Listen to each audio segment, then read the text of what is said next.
Ladies and gentlemen, welcome to Supernatural Selection. I'm your host, Kevin the Bastard. I am joined once again this week by Mike the Skeptic. Mike, how you doing? I am here. Maybe. I'm not sure. Okay. Am I really here? Is anybody really here? I was about to ask that. Yes, you're actually really here, because if you were a simulation, then by God, it would make more sense, wouldn't it? Your life, I mean. I'd like to think if I was a simulation, things would be better thought out. There you go. And, of course, Mr. David Davis. David, how you doing today? I'm doing well enough, but I wish you would refer to me as David the mildly disbelieving. David, the middle ground between the two of us.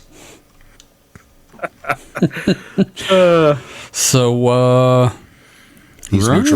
He's neutral territory. He is. He's like Switzerland. Yeah.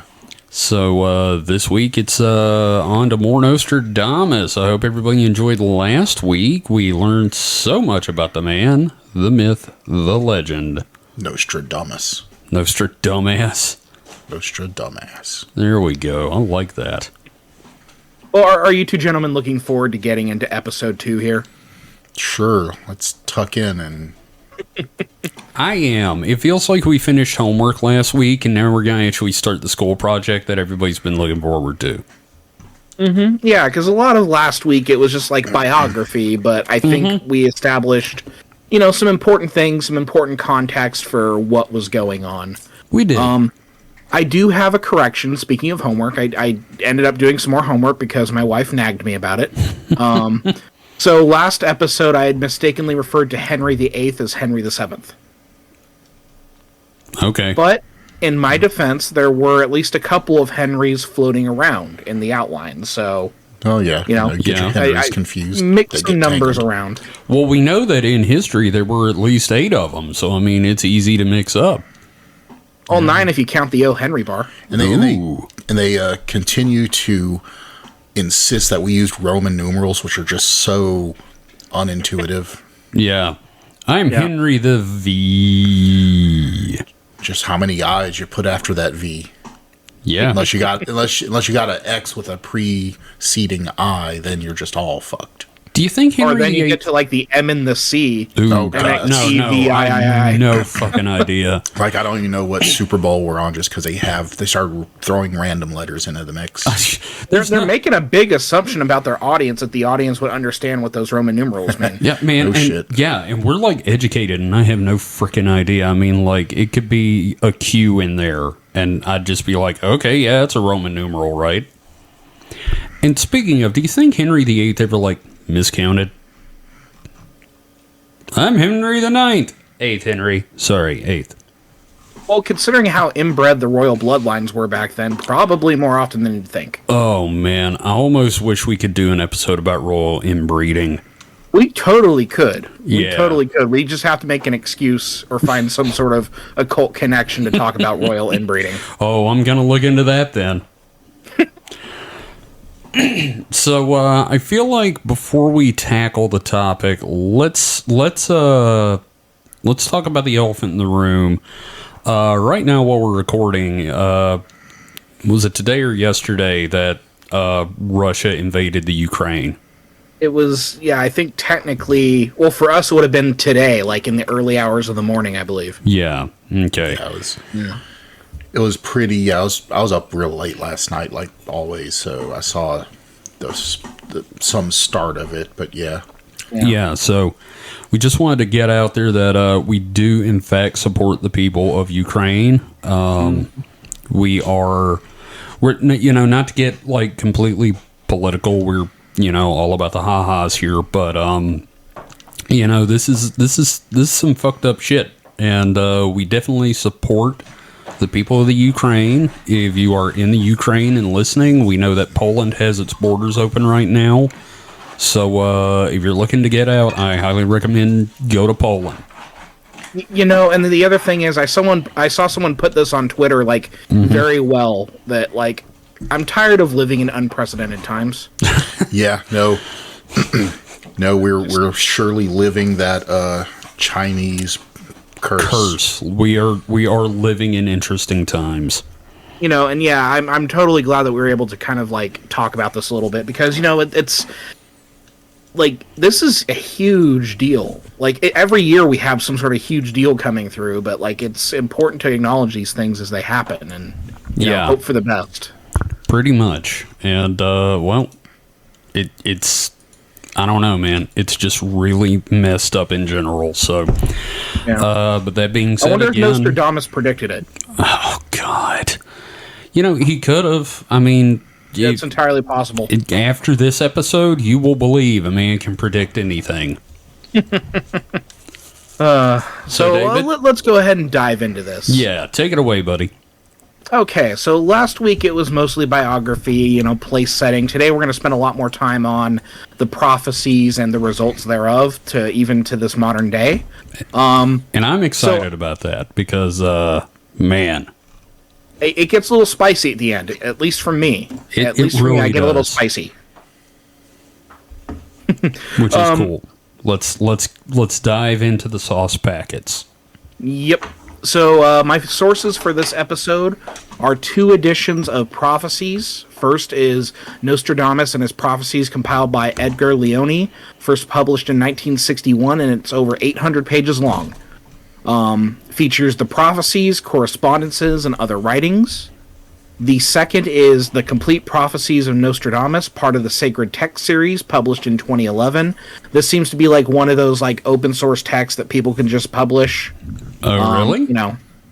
Yeah, I mean, because his writing's in the public domain at this point. Oh well, obviously. Yeah. I mean, I can't imagine he's got a lot of relatives. You know how that is. Like someone is able to reprint Dickens's work. Is like so Barnes and Noble. They just have like their own brand of republished public domain stuff. Absolutely, I love those. Those fancy looking. The leather bound. Yeah. Oh yeah, leather bound. Those are so cool though. Dude. I've got like Sherlock Holmes. And the complete H.P. Lovecraft. That'd be cool to have a copy of Nostradamus like that. Yeah, it's cool stuff. Like, this is just a paperback. This is something that somebody obviously did, like, massive bulk order print on demand sort of thing and resold it. But, you know, it works. It has the prophecies. It's certainly lighter than the other one. It does what it says on the tin. Now, as for the biographical and historical context... again, I'm turning to Ian Wilson's Nostradamus, the man behind the prophecies. But more importantly this week, I'm looking at Stefan Gerson's Nostradamus, How an Obscure Renaissance Astrologer Became the Modern Prophet of Doom. Well, that sounds cheerful. Yes. It is far from cheerful. Pretty depressing, I figured. It sounds... it sounds like a terrible way to spend a Sunday. Or, you know, give or take 3 or 4 Sundays, so there you go. Okay, that's fair. So, I didn't spend a whole lot of time talking about, like, how the quatrains worked, how Nostradamus came to write these things, and the more mythical side to all of this. We talked about the results of the quatrains, at least contemporarily, but let's go ahead and talk a little bit about how these things were put together. Let's. So... last episode, we discussed that a great deal of Nostradamus' predictions had come from him basically kind of feeling out the vibes of Europe at the time. So obviously, if shit's going to go down in England, it's going to affect the rest of Europe, no matter what. Well, yeah. Yeah, we're seeing that today, so that's interesting. Yes. So, one thing we didn't mention, however, was that Nostradamus' predictions were often him repurposing prior historical events. Because, as we know, history has a tendency to repeat itself. Of course. Yeah, no idea what you're talking about. Yeah, it's not like... it's kind of weird that Germany and Italy are kind of hesitant to put sanctions on Russia right now. That's a little unusual. That doesn't seem familiar. No, not at all. No. Yeah, Don't this know what doesn't you're remind talking me about. of the Blitzkrieg or... Jesus. Yeah. I'm sure there are Germans right now just going, well, thank God it isn't us this time. Right. We're just scrappy and misunderstood. We're not the bad guys this time.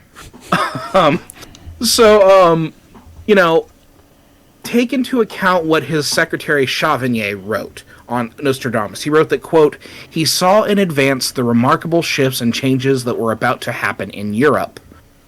So note that when Chavigny wrote this around 1555, that was with the ascension of the super Catholic Mary Tudor to the Lord. English throne. Yeah, again, this is all just your typical cold reading. Yeah, it's very much crossing over all over again. Right. So Chavigny claimed that Nostradamus kept his predictions to himself for a long time and that, quote, he anticipated, quite correctly, as events turned out, that the very novelty of the subject matter would not fail to arouse numerous misreportings, falsehoods, and venomous criticisms. But eventually, with the urge to be of public profit uppermost, he brought everything out into the open. That's fair. So, okay, I get that too a little bit. However, Wilson, in his book, has this great quote. Quote, modern-day skeptics may well find it difficult to avoid a wry smile upon reading Chavigny's naive-sounding assurances that Nostradamus' motives were, above all, quote, to be of public profit.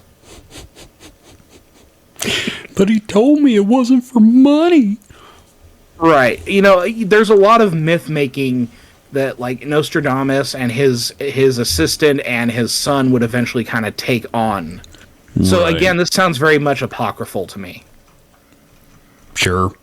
I think if he was hesitant to publish anything, it was more like because he was afraid of getting burned at the stake. Yeah, no, we're still in that whole period. Like, he's no stranger to being chased with a torch, essentially, right? He got basically Inquisition twice, Jeez.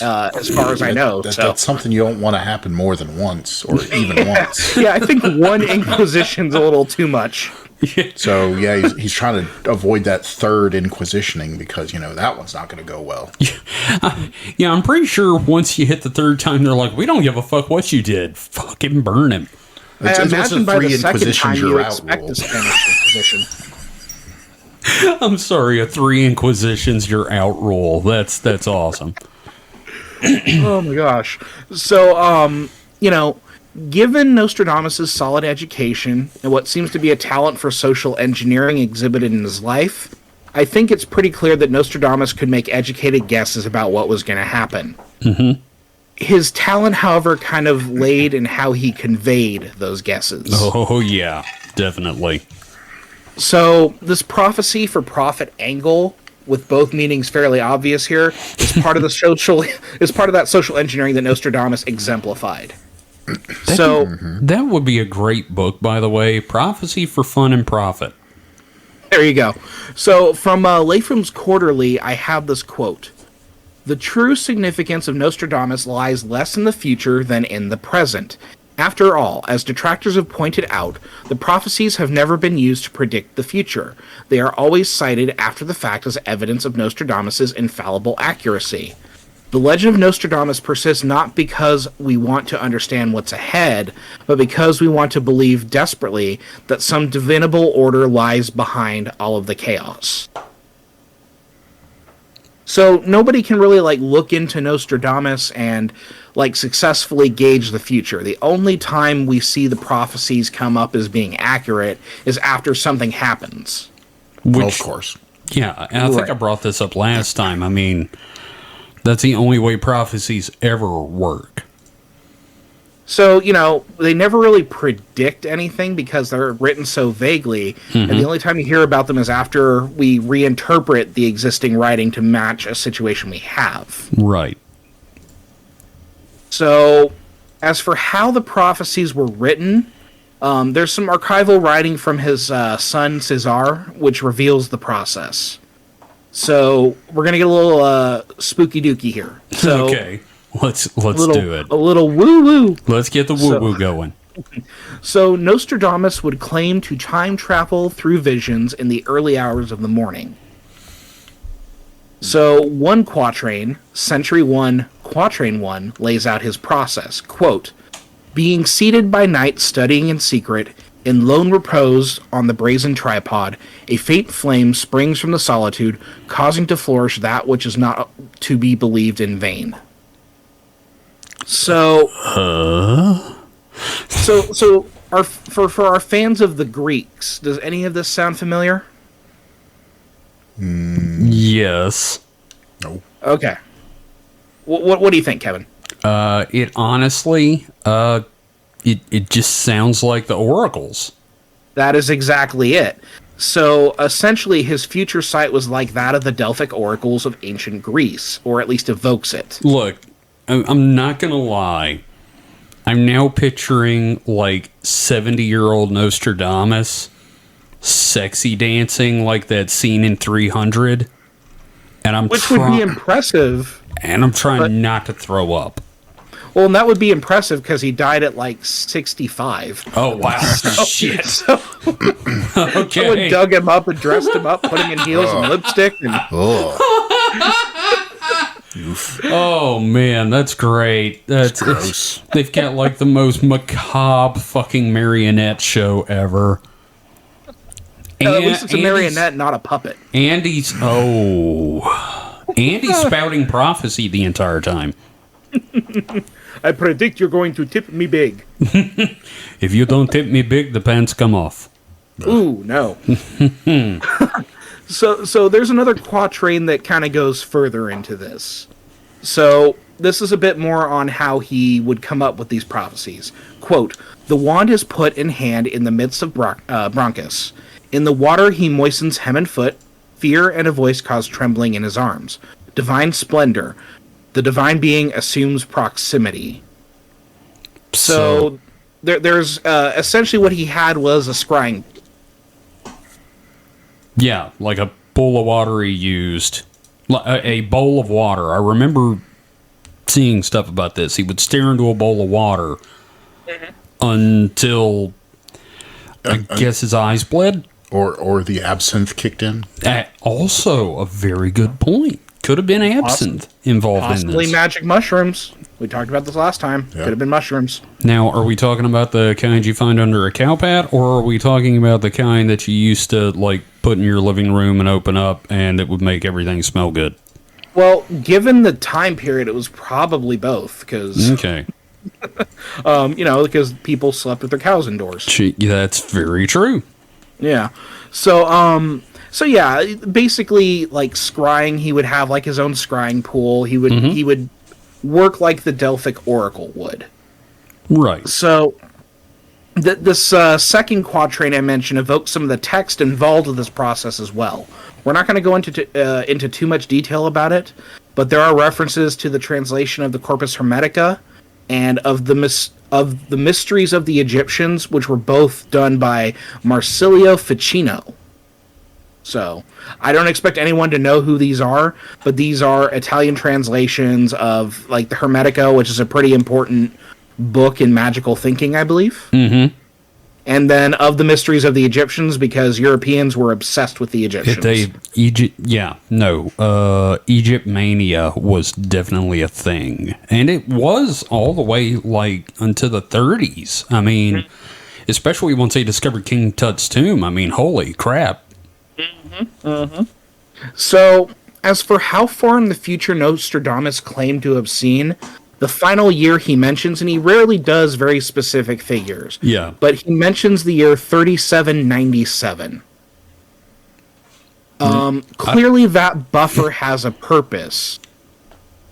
He alludes to this in a letter to his then infant son Caesar. So Caesar isn't even old enough to walk yet, and he's already writing to his son like for the future, like you're going to take over basically. So what Nostradamus writes is, "Of that which I have perceived, in order to avoid any actual human eventuality scandalizing the fragility of what has been sensed by oracle, I have expressed everything nebulously rather than as clear prophecy." Mike, do you want me to translate that into modern? Because I think I got a really good grip on this. Okay. I was covering my ass, kid.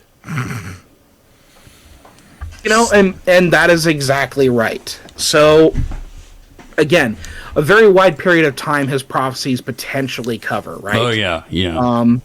And again, the claims are written very ambiguously. It's all very clever, honestly. Mm-hmm. Now, compounding things further is that the verses and prophecies are not in chronological order either. I love the fact that it's like, I'm looking into the future. What year? No idea. Right. So there's no pattern to the predictions, making it difficult to read it in like a predictory sense. Right. You can't just read through it and get like a guide into the future or anything like that because it's not written that way. Which makes sense in the grand scheme of like the way scrying works. If you're not looking for anything specific, you're just seeing the future. You have no idea when you're seeing what you're seeing. You're just getting it willy-nilly, as it were. And that, here's the thing, out of everything with this and the whole, yeah, it's all bullshit, but like that's the most believable part to me.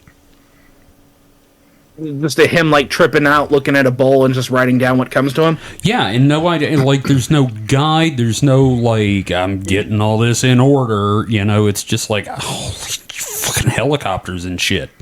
It'd be like the modern day equivalent of like a trip journal. Like if you take mushrooms every week and like you write down what you see. Yeah, okay. Imagine you're watching TNT or USA or something, and you just every night you turn the TV on at a different time. And you write down like 5 minutes of whatever show is on. Yeah. So, this is all part of protection, like the protection of himself, but he takes even further steps. Mm-hmm. What he's doing with prophecies was a lot like juggling a chainsaw. So, beyond walking the fine line of like that interpretive ambiguity, he also had to give it up to the man in the sky for his gifts. So he wouldn't be burned at the stake as a heretic. Of course. Because yeah, as we had mentioned last week, he was a wandering pharmacist of Jewish heritage who was also an atheist doctor who had been hounded by the inquisitorial action almost twice. Jesus. Maybe he should just raised cattle. I guarantee he would have had great cattle. Probably so. So one of the other steps that he took to protect himself was to reduce any and all direct references he could by obscuring them by at least a little bit. One example is his usage of anagrams. So, like, he would use rapis for Paris. Clever. Mm-hmm. And then he would also refer to territories by older and less modern names. Well, modern in the sense of his time period. Right. The latter point would become important in the 20th century when we talk a little bit about a guy named Hitler. So, Mike, what's that rule, Mike, where everything ends up eventually coming back to Hitler? Isn't that Poe's Law? Poe's Law. Mm-hmm. Yep. So, yeah, we're going to be talking about Nazis a little bit in this episode. That's going to be fun. All right, everybody, take a drink. So, if you're listening at home, take a drink. We're going into Nazis. So, one thing I want to... Mike. I heard something jingle. Is Mike actually taking a drink? Yep, yeah. too late. Too late. He did. I used to start drinking during these. Yeah. That's what I usually do. Yeah, that's how he gets through it. Okay. Pushing. Yeah. Oh, that's bad. So... It seems for a while Nostradamus was like ambiguous as possible in many ways, but he did seem to predict his place in history. I don't know if it's insight or if it's ego. I see what you did there, though. Right. Yeah. So, in a subtitle for his great prognostication for 1557, which would have been, I believe, the year or 2 years after his death. I'm not sure. I don't remember the exact timeline. Well, yeah, I know he wrote like 2 years worth right before he died. Yeah. So this was his subtitle for that text. Quote, "In life I am immortal, and in death even more so. After my death, my name will live on throughout the world." Which he's not wrong. Well, true, but... So but like, is it just ego or... Oh. Okay, apparently my wife is bringing me a drink, so there we go. Well, might as well. Okay, I guess I'm the one raw dogging it this time. Okay. Oh man, strong. Woo! Oh boy. Okay. It's straight whiskey, and I just took like a big... Holy crap, dude. Oh, that burns. Okay. So, we're talking about, like... Was it ego, or was it, like, just him... Well, I mean... Anyone who seems to be as much of a salesman as this guy was isn't going to think they're going to fade into obscurity. Well, also, I kind of have I feel like he did the prophecies not just to cover his ass, but also the way he wrote them is so they could be poured over for years and years with people going, well, what the fuck did he mean by that? I mean, obviously there was like an audience for this in his time. Oh, obviously. So Very much so. therefore, you know, and he was future proofing everything as well. Yeah. I don't see any current like TikTokers or anybody that has an audience thinking, after I die, people are just gonna forget about me. Yeah, that's true. I mean, it's definitely optimism, but you know what? Yeah. He was right. Yeah, I'll give him that. Yeah. So, and I give him all the credit in the world for being, a good enough whatever he was to do that. Right. Well, and part of me also wants to say that maybe this was added in by someone else. Like maybe Chavigny added this before it went out to press because Nostradamus was dead by then, right? True. So, but I think part of me just kind of wants to give him this one. Why the hell not, No, I'm with you. So, what is clear is that Nostradamus became an industry after... Okay, so I did get the dates wrong. He died in 1565. Okay. Oh, okay. Well, then... So maybe he... Yeah, there we go. It still could have been added later by someone else in a reprint, but, yeah. Could have been his agent. I think he did it. I think he was like, look at my dick. Yep. Look at my big old dick. He really Louis C.K'd that. He really did. Okay, so... It is clear that Nostradamus kind of became an industry after his death in 1565. Mm-hmm. Now, keep in mind that the claim was that Nostradamus had seen as far ahead into the future as 3797. That's a hell of a year to see, too, by the way. Right. So, I doubt Nostradamus was even in the ground before someone had thought that his work could be reprinted virtually forever. Oh yeah. Yeah. Yeah, so specifically, publisher Benoit Rigaud did just that, publishing Nostradamus' 1565 almanac that year, and printing earlier, like in 1558, he had printed the first full volume of the prophecies. So he was the first one to pull all of these different volumes of prophecies together and do like a big collected edition. So he's the August Derleth to...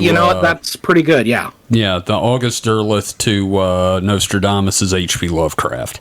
Yeah, I think that's a pretty apt comparison there. But, obviously this guy, he saw, there could be some money made with this thing. Oh, absolutely.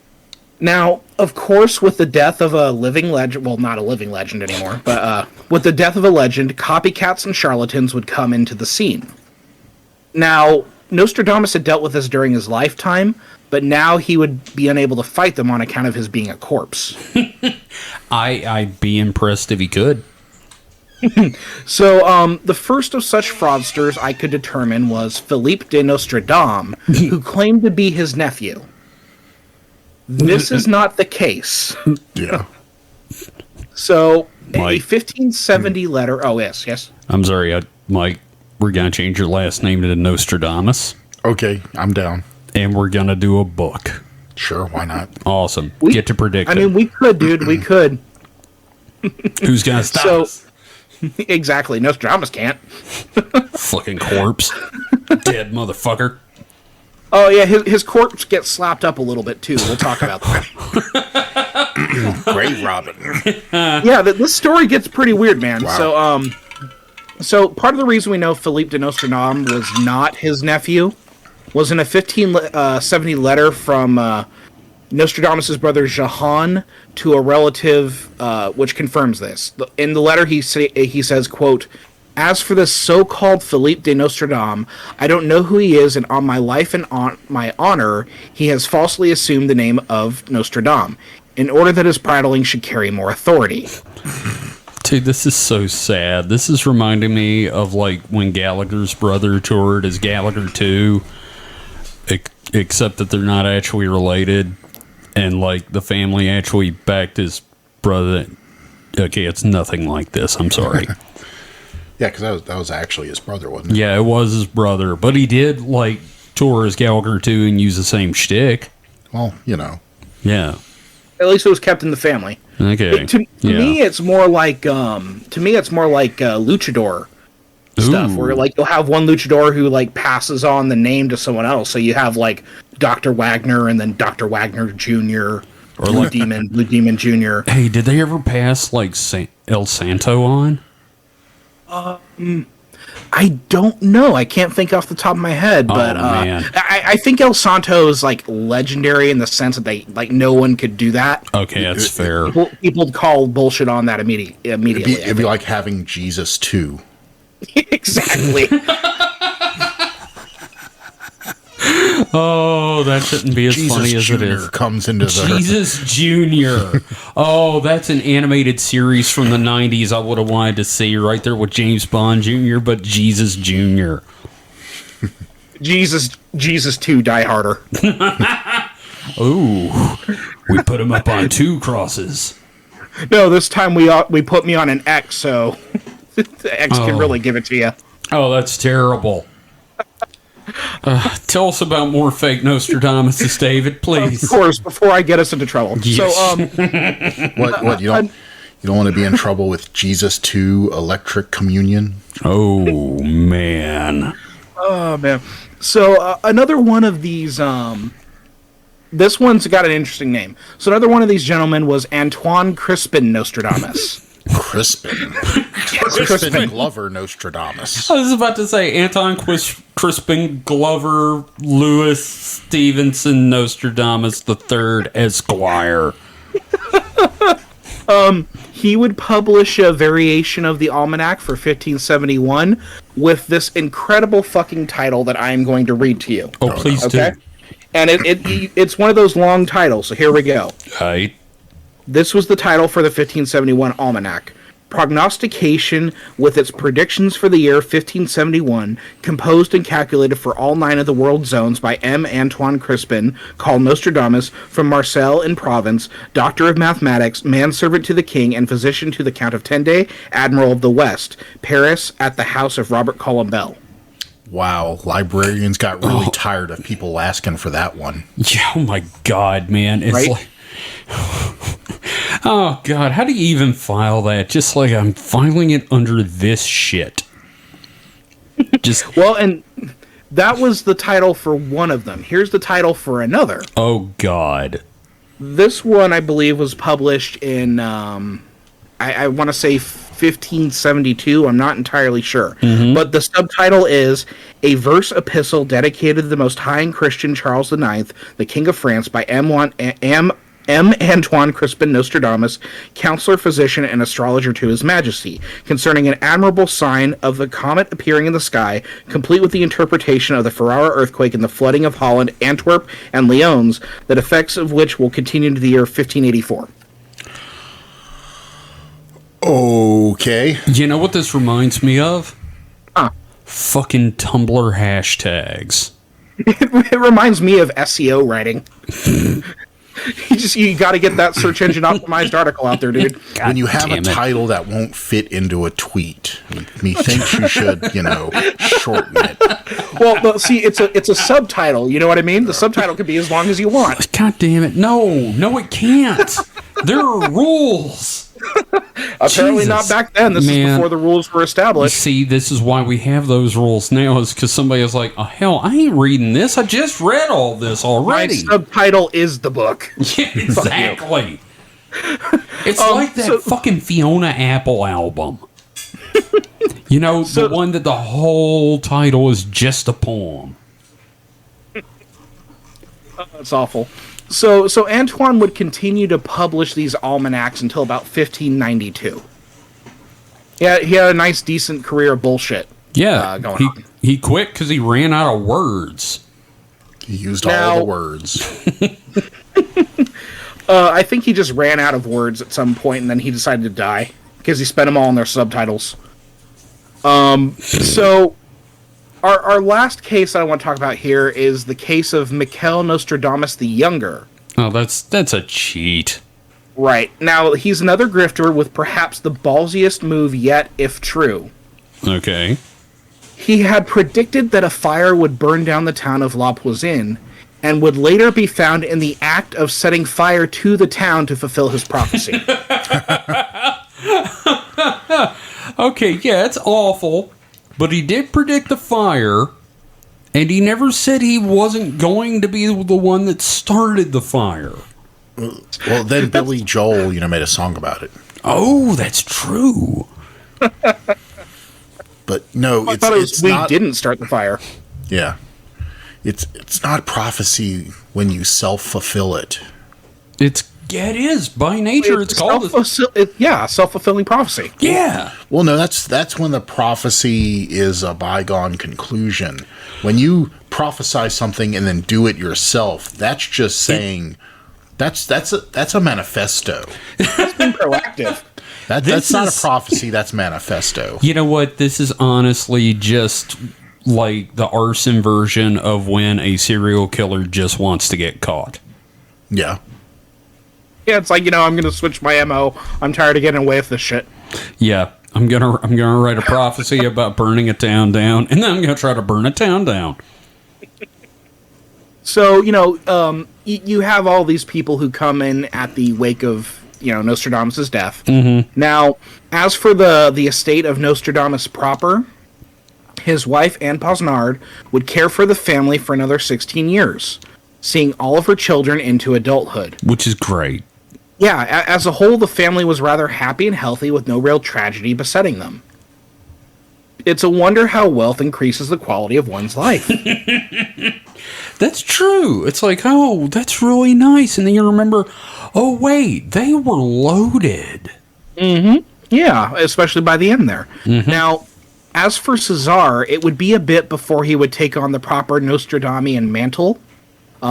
So he would study astrology for a time. This is really like when a son takes over his father's place as a town cobbler, if the town cobbler cobbled bullshit. Little poop nuggets. Little poop nuggets. He's making little poop nuggets to put out in the world in book form. Wait, I'm sorry. A cobbler is a person who makes shoes, right? Yes. Why am I thinking of cobblestone streets made of shit? I was thinking of someone that makes, cobblers. Like oh, no. Peach cobbler? Yes. You don't want these peach cobblers. No. Oh, they came right out of me, Peach. They're road apple cobblers. Oh, God. Oh, man. Oh, glad I already ate. Jesus. Oh, man. So, in the short term, the Nostradamus machine was being run by Chauvier, who would publish compilations of his master's writing, along with commentaries and interpretations. Okay. Now, the issue with this, however, is the number of biographical inaccuracies, which calls into question how close Chauvier even was with Nostradamus in real life, calling into question every bit of research I've done for the past several goddamn weeks. I love that. When you're like, oh, you know what this reminds me of? When Marcus on last podcast was doing research into Nazis and the occult, and you get like all the way through an article, and then bam! Oh wait, this is a Delta Green supplement for Call of Cthulhu. No. Yeah. Well, and I'm fortunate in the sense that like Ian Wilson did a lot of the heavy lifting, but even then, it's also like, oh my gosh, like we can't be 100% sure because it is the 16th century. So fuck it. Hey, I got a great idea for you, buddy. When time travel is invented, we can travel back into the past, find Chauvier, and pants him. I was just gonna go say like, have Nostradamus write us into the prophecies. Oh wow, that's even cooler, man. See, we were talking about like being like flim flam artist last episode. That's the flim flam artist thought process. That's our grift. That's our grift. We get into the prophecies, and he talks about how awesome the podcast is. I like this. That's why you have me. I'm the one with no soul. Yeah. Yes. No. If I had time travel, it'd just be like boring shit like buying Microsoft and Apple stock. Again, I'd be going back and checking out dinosaurs, but yeah. Anyway, let's. So Chauvier would eventually pass away in 1603 after the publication of his Pleiades, which is a compilation. Okay. from there, Cesar would take on the mantle of Nostradamus's work. So, like, basically, once he came of age and really sort of Yeah, but the difference here is that he wasn't making any prognostications or prophecies. He Yeah. just kind of took over running the empire, basically. Definitely the Chris Tolkien. Yeah. Yeah. So, Cesar's most significant work was not in prognostication, but rather gilding the legend that was his father. Well, that's how you make the money, isn't it? Yeah, and here's the thing. He didn't even really know his father all that well because Cesar wasn't even born until Nostradamus was in his 50s. Wow. Do we want to talk about this randy old goat man for a second, or I see myself getting into your pants. Oh, Nostradamus. I wonder what a Nostradamian pickup line would be like. I already know where this is going. No, I'm good. But no, so like at most I imagine like Cesar was maybe like 15 years old when his father passed away. Damn. Like I don't have the exact number. So but even then, like apparently his father really provided for him, so Yeah, well, I mean, he wrote letters. yeah. So like Cesar's single greatest accomplishment was a nearly 1,000-page history and chronicle of Provence, which was published in 1614. And a lot of it includes a great deal of information about the Nostradamus family because they were like patrons of this area. That's actually really cool. Yeah, so that's where we get a lot of our history, I think, from all of this. And at least I think that's where Wilson pulls a lot from too, but then again, it's also kind of like loaded because it's trying to increase the value of Nostradamus to the community there. Well, sure, but I mean, that's what you do. Right. Grift and ran in the family. So we've talked about the grifters. We've talked about like the immediate Nostradamus machine that starts. Let's skip ahead a few decades now. Okay. So, among the claims that Nostradamus make about the prophecies is that Nostradamus had predicted everything from the Great Fire of London to the French Revolution to the rise of Napoleon. It would also become a common belief that he predicted the rise of Adolf Hitler, the bombings of Hiroshima and Nagasaki, the moon landing, the AIDS crisis, and 9/11. Like, even today, there are people who believe that he predicted the coronavirus. God, look. Yeah, I saw that. Do you think when he was doing this, I mean, he can't always land on like some major event. Do you ever wonder just how many times he looked into the future in that bowl and saw some guy jackhammering a fleshlight to My Little Pony and just had to weep for what was coming? Probably quite a bit, I would imagine, because bronies are everywhere. Just in general, just like, oh, Christ. All right, we're going to skip that one. Where's the fast forward spell? You'd imagine he'd probably question after the third time of seeing the exact same thing with the exact same guy. It's like, why do I keep coming back here? But then he realizes it's a slightly different time, so it's actually different instances.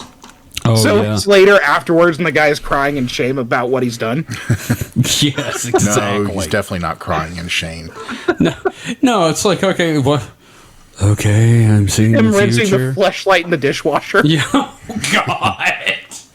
All right, he's got a jar. He has a little plastic horror. Oh, my God. Oh, God. Yeah. Probably the most disturbing thing we've talked about so far. Okay, yeah, I apologize. I'll let y'all handle this now. So we could probably agree that it's not true that Nostradamus really predicted these things because we spent the last 20 minutes talking about how these prophecies worked.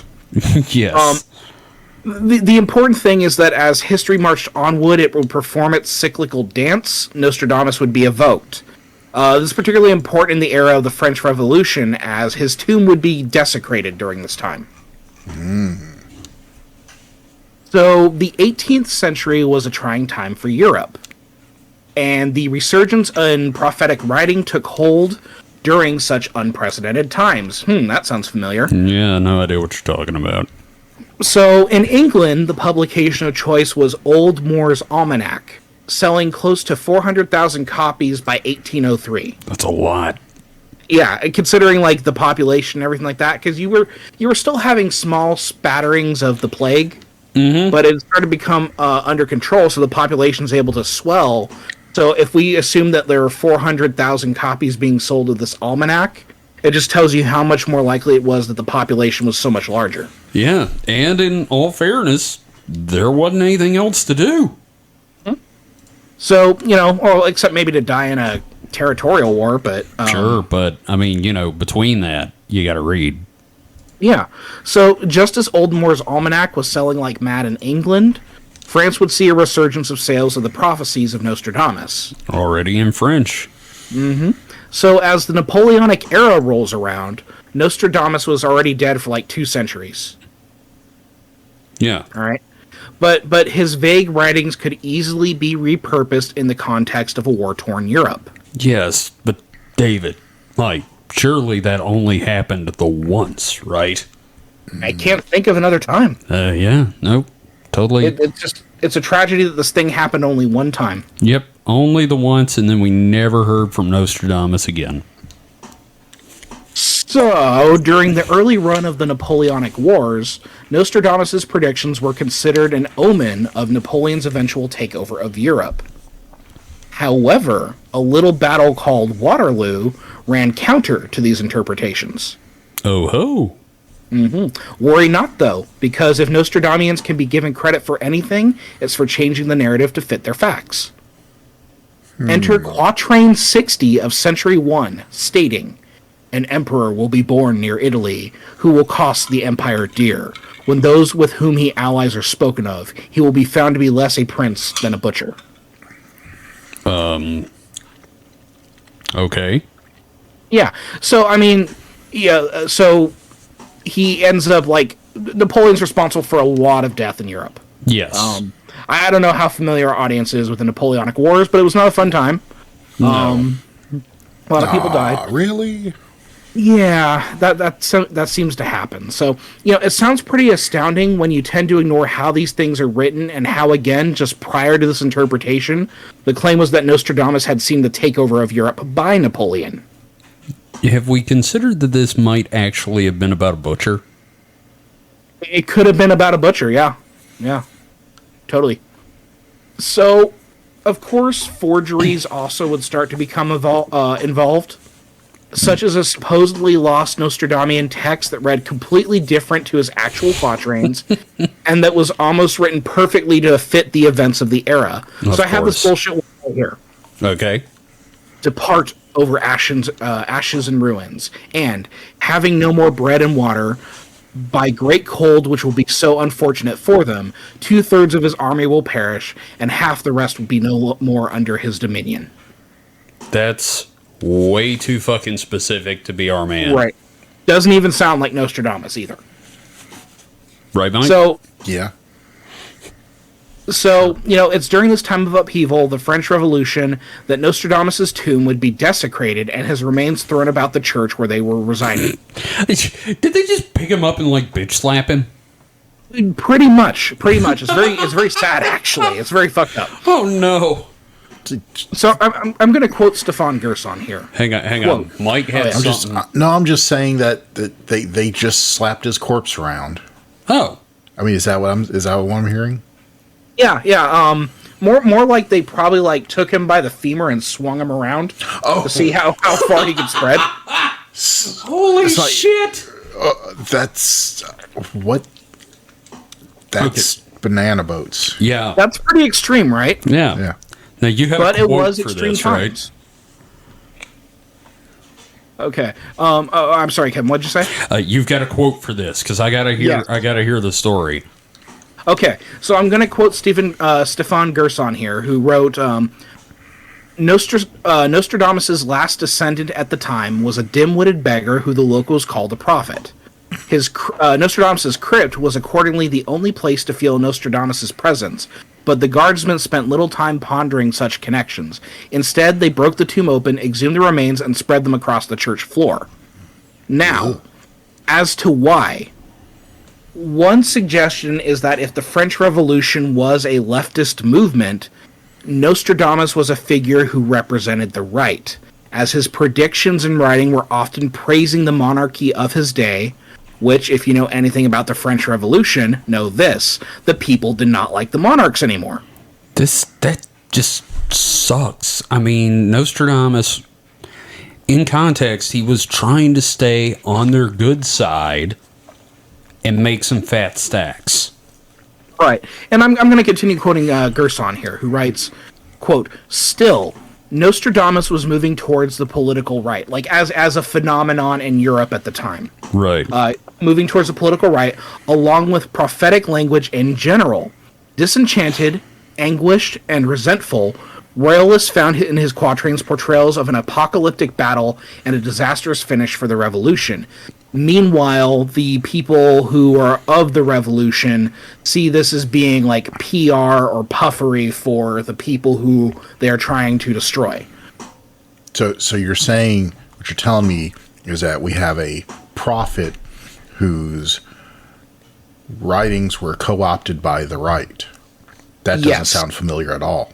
Yeah, I'm sure that's never going to happen again. It's never happened before or since. Nope. It's amazing how so many one-offs are happening in this story. I can't even lie about this anymore. Jesus Christ. Yeah. Yes, that's what I'm talking about. Yes. So Nostradamus' crypt was not the only tomb desecrated during the French Revolution. It might not be surprising to realize that a lot of tombs were broken into. Princes, nobles, clergymen would all have their remains tampered with. Churches would be destroyed, palaces raided, the people would target the vestiges of the old ways, and unfortunately, the prophet was considered to be part of that. Jesus Christ. Right. No, not So his tomb. they would have traveled a little bit further for that one. Nice.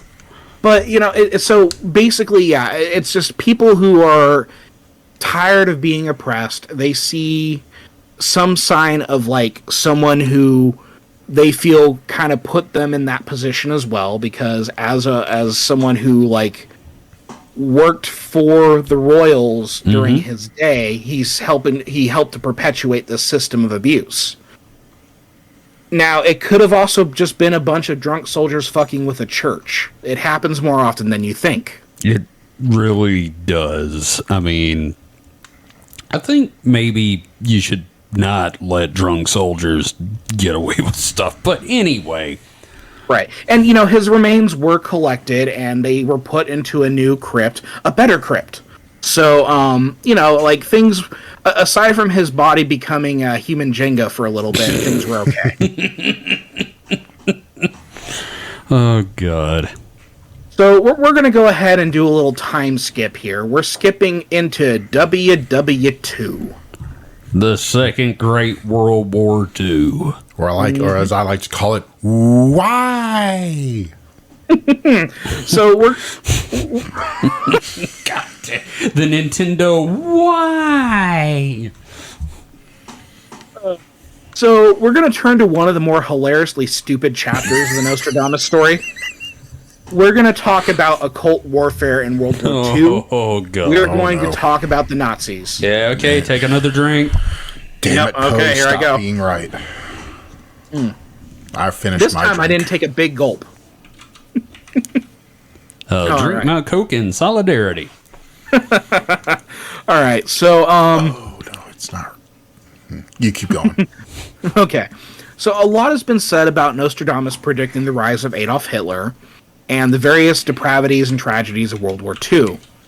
The problem is that a lot of this stuff, at least the Hitler stuff, is just from a dumb mistranslation and misunderstanding of Nostradamus' writing. So the real story in all of this is how the Axis and Allied powers literally used Nostradamus as part of the war effort in a really bizarre chapter. So...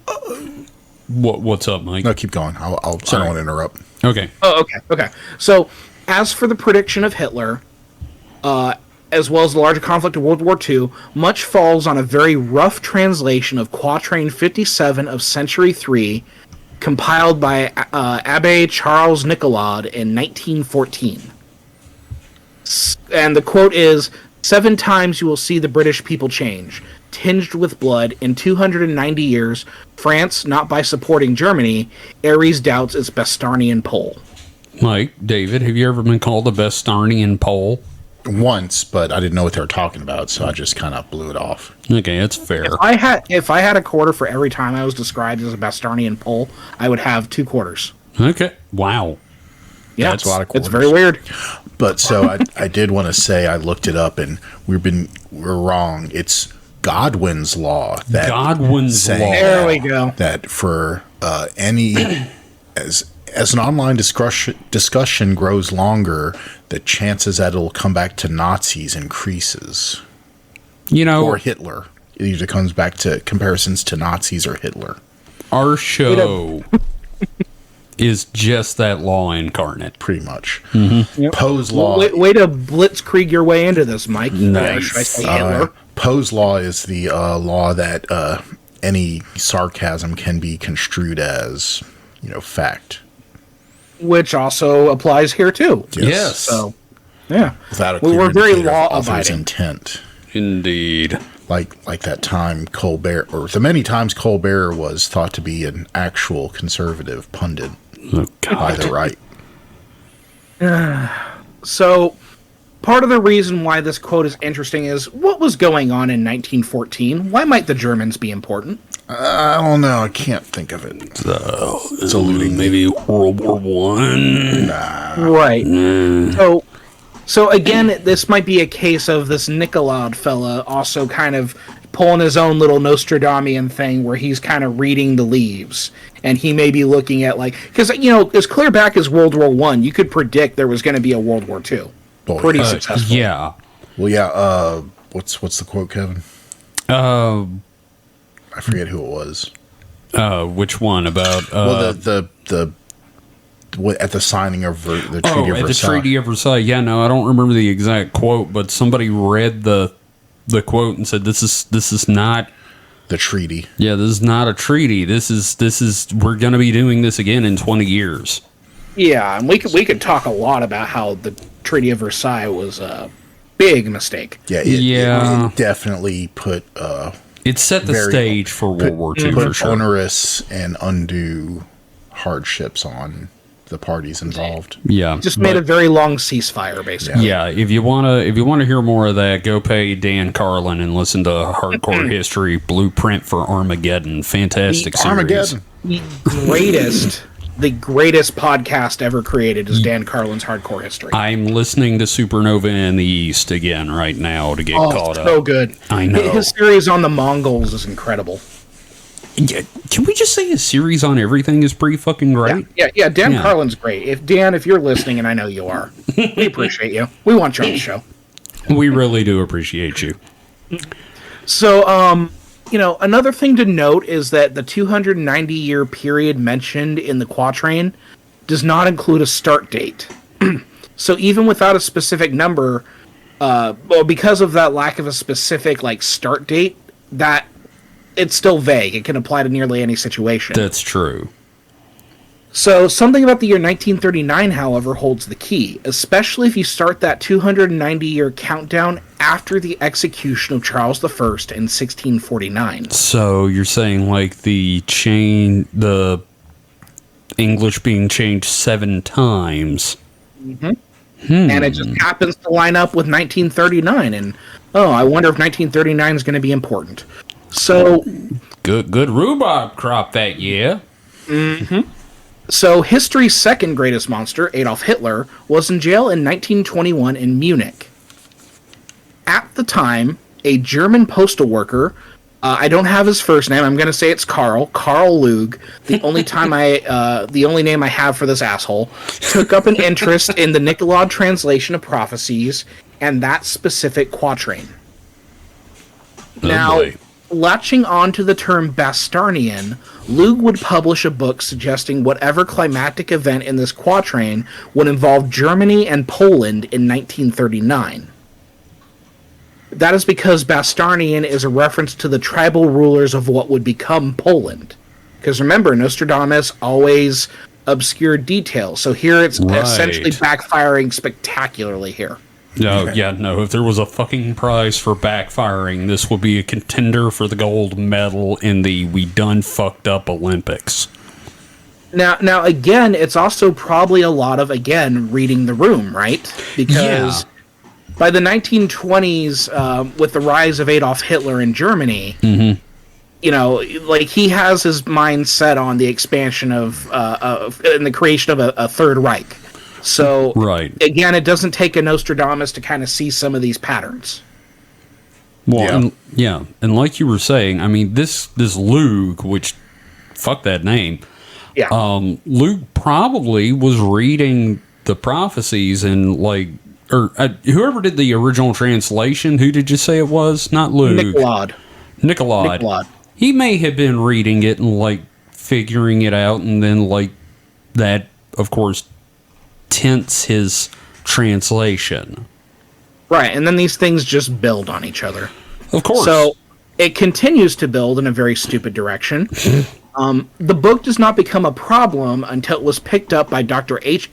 Kritzinger, who mentioned the Poland theory in his own book, Mysteries of the Sun and Soul, in 1922. Okay. Now, by September 1st, 1939, Hitler is swept into power as Chancellor of Germany's Third Reich, and nearly immediately orders his Panzer Division to sweep into Poland, annexing it. Now, weeks later, Magda Goebbels, the wife of Dr. Joseph Goebbels, Hitler's propaganda minister, points out Luke's Poland theory in Kritzinger's book. I had swollen Magda Goebbels one time, and they had to give me some cream. A little cortisol will take care of that. Yep. So, and here's the thing. She woke up her husband in bed. They were asleep. He was asleep. She was reading Nostradamus books at night, and then she's like, honey, wake up. I have something for you. Man, I just picture it being Archie Bunker's wife. So, Joseph, wake up. I got a thing for your career. Oh, man. So, here's the thing. We know that from October to December of 1939, Goebbels' propaganda ministry was devoting decent time to Nostradamus and astrology and how it could be used for the war effort. Oh, boy. The plan was simple. I quote Ian Wilson here, quote, "As early as November 22nd, the decision was taken to produce a Nostradamus leaflet in French, inevitably for propaganda purposes. A few days later, a very apprehensive Kritzinger found himself summoned to the ministry for some key questioning concerning all that he knew about Nostradamus." It continues. This bit is also very good. Wilson writes, quote, "Not without difficulty, Kritzinger managed to persuade Goebbels that he personally possessed absolutely no powers of predicting the future." Okay, I want you to stop for 1 second. Can you imagine the bullet-sweating situation of trying to convince the Nazis that you are not a psychic? Oh, that's got to be a bad situation. Oh my God, I want that as a movie. So I want to hear the conversation, though, because I just want to hear Goebbels be like, "So, can you tell me what's in the future for the fear?" No, I'm not even sure I'm going to survive this meeting. I promise you I am not a psychic. So Kritzinger very smartly would direct the Ministry of Propaganda to Karl Ernst Kraft, an astrologer and paranormal researcher, and he most certainly would have had a podcast today. I feel a little bit called out by that, but and there's so many situations in this that just get my imagination running. Imagine Kraft running into Kritzinger in the street after this. "You son of a bitch, I swear to God, I'll kill you." Oh, and it seems like Kraft was pretty on board. Oh, really? For a bit. Okay. Well, I doesn't take really that work back. out for him in the end. Oh, I bet it doesn't. Yeah, it seems to be a thing with Nazis. So, the Ministry of Propaganda would have ultimately produced thousands of copies of propaganda brochures that pretended German victory across multiple European languages. They additionally published an edited version of prophecies that skewed the prophecies to be more in favor of the Reich. Quatrain 1, Century 1. Yeah, this Hitler guy is amazing. I heard that he could kickflip over 3 homeless people. I heard that he could lift a car over his head and then, if he so wanted, could swallow the car. I heard that his balls clack as he walks. Now that I believe. So, meanwhile, in London, which is currently besieged by the Blitz, enters the, quote, seriously overweight Hungarian-born refugee novelist with a special interest in astrology, Louis de Wall. I'm pretty sure that last name translates to of the whale. I also appreciate we had to know that he was seriously overweight. The fact that they had to throw that in there. How fat in that time? How fat did you have to be listed as seriously overweight? And this is Churchill's around. What? 2 bills 30. But yeah, I don't know, man. Maybe. I mean, back then, Tombstone. Have you ever seen pictures of the fat lady in old circus photos? And you're like, it's not that fat. I've seen a man that had to be removed from an apartment building with a forklift. That's not that fat. Yeah, no, it's I probably weigh more than that. Oh God, I hope not. Oh, no. I hate the idea that you might be if we get a picture of Louis de Wall and put it next to you, we're gonna be like, oh no. Then again, I probably have a foot on him. You know what? You're probably right. This motherfucker is probably 4'3" and 4'3" wide. Yes. So, inspired by astrological patterns of Nazi military movements and the appointment of Kraft in Germany, de Wall worked for the Special Operations Executive for the Allied Forces. Mm-hmm. So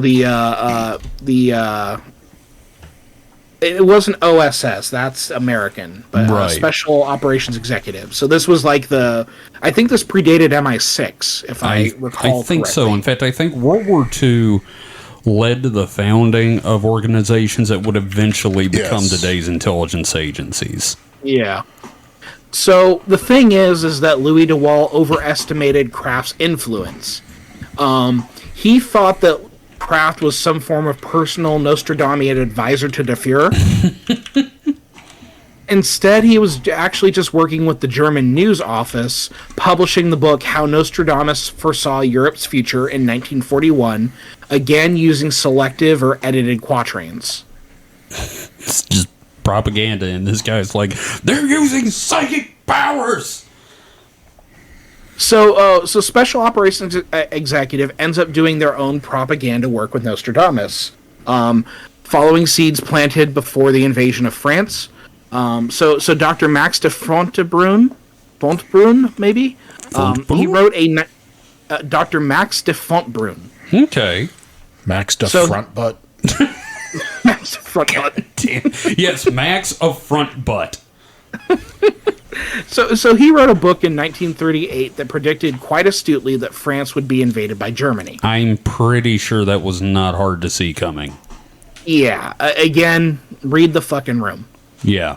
So, I'd argue that the signs were on the wall based on Germany's ramping up of their war machine, but the book was still banned by the Vichy government when France was annexed in 1940. The Germans were like, nope, no more of that book. Nope. We're going to disappear that one.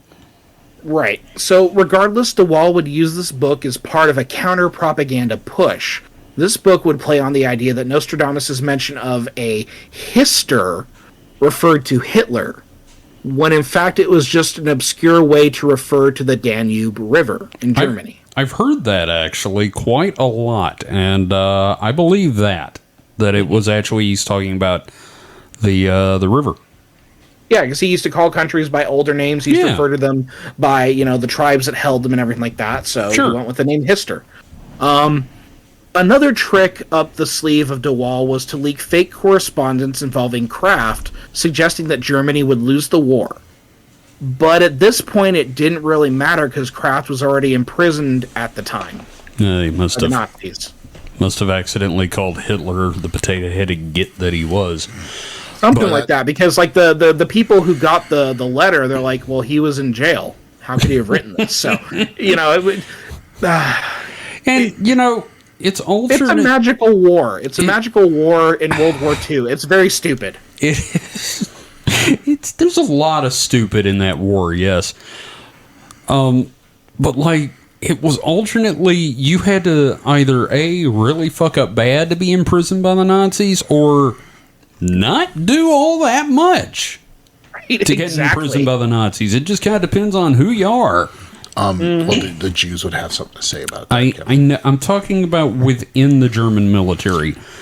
Oh, Kev, that's the thing about authoritarian regimes. They don't take kindly to anything at all. That's true. Didn't like Kim Jong Un have like one of his uncles fed to like wild dogs or something? That's reportedly. Allegedly. All right, that's fair. That's a word we need to use more in this show. You're allegedly. Right. I don't know, man. Like we should just say allegedly at the beginning, and it just covers everything we say afterwards. That should be the subtitle of every episode. Yeah, it's just a disclaimer. Everything you hear is allegedly. Take with a grain of salt. Oh, yeah, I'll just set a timer every 5 minutes, and one of us has to bark in allegedly. So, so that's the magical war going on in Europe, which that's not like even the dumbest part of the magical war. We'll talk about that in the future, probably. Oh, but, we have to, yeah. The Americans would also become involved fashionably late. That's our thing, man. Yeah. So President Roosevelt encouraged MGM, the big movie studio in Hollywood at the time, to make a series of Nostradamus short films that would suggest America's role in ending the war and swaying public opinion to join the war, because Americans were very much not wanting to get involved in another European war, even though they profited really well off of the last one. Yeah, but America Sorry, go ahead, Mike. I didn't say anything. Oh, I'm sorry. I was just going to say that, mostly America up until World War II was still trying to be isolationists. Mm-hmm. World War I they did not want to do that. Yeah. So MGM did some really heavy fucking lifting here. Taking the term flambeau, which translated to torch in English, and suggesting that it was a direct reference to the Statue of Liberty. I've been called Flambeau a few times. I'm very Flambeau. That sounds like a cool name, man. It really is. What's up? I'm Flambeau. How you doing? Yeah, you want to come back to my place? I can show you my etchings. I'm Flambeau. So, this occult warfare of the Second World War is probably one of the most ridiculously nerdy things to have ever happened as part of shaping the geopolitical makeup of the globe. Right? It had an actual effect on the shaping of the globe in a small way, but it's weird to think about how much that actually kind of affected all this. It's very strange. We're living in the aftermath of a war that involved everybody taking a man staring into a bowl of water seriously. Right, Nostradamus being a chapter in this very much like a fuck it, throw it in moment in all of this. So, it's a very, strange chapter of his legacy. Maybe the oddest of all, but I think we can get a little odder. I think we're going to try to do that. We're going to take things a little stranger here. Now, note that, again, all of this stemmed from Nostradamus' gimmick, his vagueness as a way to protect himself. In doing so, however, his writing became a sword of more than one nation at war. You know what? All this talk about this and legacies affecting the world, I really hope that Bill Hicks' comedy doesn't somehow lead to the end times. Yeah, it's like in our war with the people on Mars. Once we split into colonies, and some of them follow the teachings of Bill Hicks. Yeah, it's gonna be the Hicksons versus the Carlinites. You know what? I'm willing to die in the comedy wars. Yeah, I'll fight in them. I'll fight. I'll land a couple jokes. I'll fight under the banner of George Carlin. I'll fight for either. Yeah. So, we're going to move into our final section here. This is a rough one. So, fueled by a rough couple decades and government distrust, the late 20th century became another period in which Nostradamus would come into the spotlight again. This is no more apparent than in the events surrounding September 11th, 2001. I remember that. Yeah. I mean, not just September 11th, but all the Nostradamus punditing. Yeah. around it. Well, hey, look, of course you remember, never forget. Well, yeah. Well, sometimes I forget, and then I feel bad about it. You know what? I'm just gonna go ahead and read the one word I had as a note for when you said September 11th. Fuck. Yeah. So I'm going to quote from Stefan Gerson here, who writes, I've used him a lot in this episode, but I haven't always quoted him. But here's a great quote from him. Mm-hmm. This is about like the immediate aftermath of 9/11. So within hours, rumors circulated that he, Nostradamus, had predicted it all. One widely distributed email contained a prophetic text that spoke of a city burning, a third big war beginning while a great leader succumbed, and two brothers being torn apart by chaos. Another email evoked a king of terror and disaster during the year of the new century and 9 months. Quote, the sky will burn at 45 degrees and fire shall engulf the world. You know what? I feel like I'm back on Usenet. Yep. So, these are not real Nostradamian predictions, Of course not. but they spread immediately in the days and weeks after 9/11. They actually mutated from an initial fake prediction composed by a Canadian student. Damn Canadians. Blame Canada. Blame Canada. There were, of course, many other such predictions at this time because, again, there's an entire industry about this thing, which we're going to get into, that followed the chaos of 9/11. Yeah, and I really just want to point out that nobody fucking ever does research when there's a Nostradamus prophecy going around. They just assume the shit is all nice and accurate. Well, and this is especially true in like 2000s internet, right? Because we didn't really develop that information literacy. We hadn't really like gotten into trolling too much. Oh yeah, no, everything was true. Yeah. It's like that. Yeah. It's like that whole thing about surely they wouldn't lie on the internet. I know for a fact that Mr. T ate my balls. I pretty much, within the first couple of years of becoming internet savvy, was plunged into something awful. So that's true. I was formed by the trolls, molded by the trolls. No, I'm talking like broad strokes until I was a man. What did you say, David? Sorry. Oh no, it's fine. I'm talking like broad strokes here, like collectively as society, because there were those of us who. There were those of us who kind of picked up on like, okay, well, there's some bullshit going on here. But like for the vast amount of society, like nobody thought that like the internet could be used for ill will. It was mostly to sell Beanie Babies and pet food and all of that. So and was Wikipedia around at the time? I don't know when it launched. Can't remember. Wikipedia first showed up when I was in high school, actually. Really? I think. But it still wasn't like Wikipedia probably in well-known use at the time. Mm-hmm. January 15th, 2001. So before. Oh wow! So the same year. Well, I was in high school at the time, so there you go. But it was still. It still takes several years before it became common internet, parlance resource. Yeah. Well, and this was back when Amazon was still just like a bookstore. Yeah. Oh God, yeah, I remember that. So if you online wanted to say sanity check some random supposed Nostradamus quotes, you might be hard pressed to find the actual text. Or you could drive to Barnes and Noble, find a copy of a book, and read. Fuck that, no.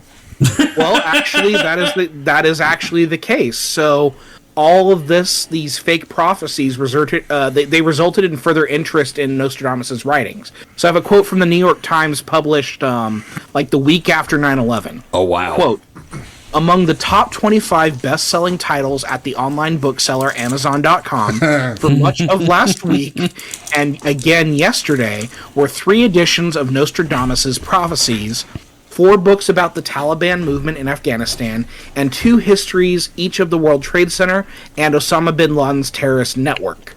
So you have all of these very legitimate, serious books about terrorism and Middle Eastern, policy and that sort of stuff, and then you have 3 different fucking translations of Nostradamus. Jesus. I really appreciate the online bookseller Amazon.com. Yeah, seriously. Compare it now to the company that owns every single one of us. The online oligarch of retail, Amazon.com, which I have to admit my part in it. If I need something, it's the first place I look. We have all bathed in the blood 2 day of it. shipping, man. 2 day shipping. Gotta love it. So what I'm getting to here at this point is that Nostradamus is an industry in the Western world. Oh yeah. His writing, his assumed track record, the openness to interpretation generated by his writing has made him a publishing staple for like centuries, really. But like especially like these days, he's like bread and butter in certain circles. I would, at least in my experience, I would say it seems like he's on the wane. Like I would say, 90s, early 2000s, I heard more about Nostradamus than I have, in the 20 teens. Sure. But then again, the thing is, in his history, he had that same issue. Like the century after he died, he was on the wane again. But the minute like shit starts kicking up in France with the revolution, Big Daddy Nostradamus is back. It's all cycles. He will come back when it's time for people to go crazy. So you're saying he'll flare up and then die down, like hemorrhoids, like herpes. Mm-hmm. Yeah, he's like psychic herpes. Yes. So and that's the thing. There's also a universality and a timelessness to Nostradamus. I'm going to quote Gerson, who here he writes this. I think this is like a beautiful statement here. Quote, Nostradamus draws us into a strange universe full of ghosts, eerie prophets, and ominous forecasts. The strangest thing of all, however, is that Nostradamus and his predictions have become an enduring facet of the modern West. Very true. Yeah, so you mentioned like he's on the wane right now, but I would suggest that based on what we're looking at right now, he's going to be bouncing back pretty hard. So, and we'll get into that a little bit. Well, so, in uncertain times, people are looking for some stability, some reason, something to help, and some vague predictions can be a bit of stability.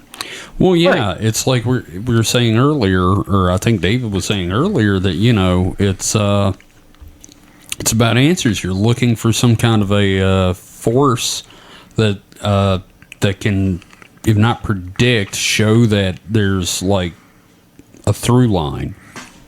And again, like, well, and again, you have like people making that suggestion that Nostradamus saw the coronavirus, right? Mm-hmm. I guarantee you within the next 2 weeks, we're going to get someone who says, oh, Nostradamus predicted what happened with Ukraine. Oh, absolutely. Well, yeah, I mean, he lived through a fucking plague, so of course he's going to be like, there's going to be a plague. Yeah. So, Nostradamianism at this point is the self-replicating machine. It's a timeless source of after-the-fact revelations that will only continue to perpetuate as long as human society exists. However, the problem is that people still believe these things, going as far to make arbitrary and sometimes important decisions based on horoscopes and Nostradamian predictions. Yeah. The book, for example, there was one person who changed their travel itinerary because of something that was revealed in the Weekly World News as a Nostradamus prediction. And this was in the 2000s. So that's pretty recently, I would say. Yeah. So, as modern as we are as a culture, we're still largely superstitious, and Nostradamus still very much haunts us in that regards. That regard, I think the human mind, there is something biologically rooted to believe in superstition, to believe in. It probably might tie into our pattern recognition and all that. I was just going to say it's patterns. There is something there because for every, you say I'm the skeptic, but I fall victim to it as well. Well, yeah, you're human. There are things that, I will think and I'll be like, why the fuck am I thinking that? But it's like, if I do X, then Y will or won't happen. Sure. But the things that aren't related, not like I brush my teeth, therefore my teeth won't fall out. It's more of I, don't step on this crack, therefore my mother's back will not be broken. Well, and Is you that know, why you if step on our cracks? listeners want to know more about this, I suggest they go back and they listen to that first episode of our Moon series, because we get into that quite a bit. Oh, yes. So, you know, part of the harm that comes from Nostradamus being a thing culturally is how it plays into ideology. You know, and we saw that, like, represented very well with the French Revolution, with World War II. You know, so let's talk about a little bit of a modern context here. So, in 1979, the Weekly World News started using Nostradamus constantly. And as much as I love the Weekly World News, I quote it every radio show that I have, there is a very real danger in how it would attach Nostradamus to every single event and tragedy that would spring on the Western culture. Now, before we go further, I really need to note that in the 1970s, supermarket tabloids actually had just enough investigative journalism and clout to be taken vaguely seriously. I mean, the National Enquirer used to do actual reporting on real news, and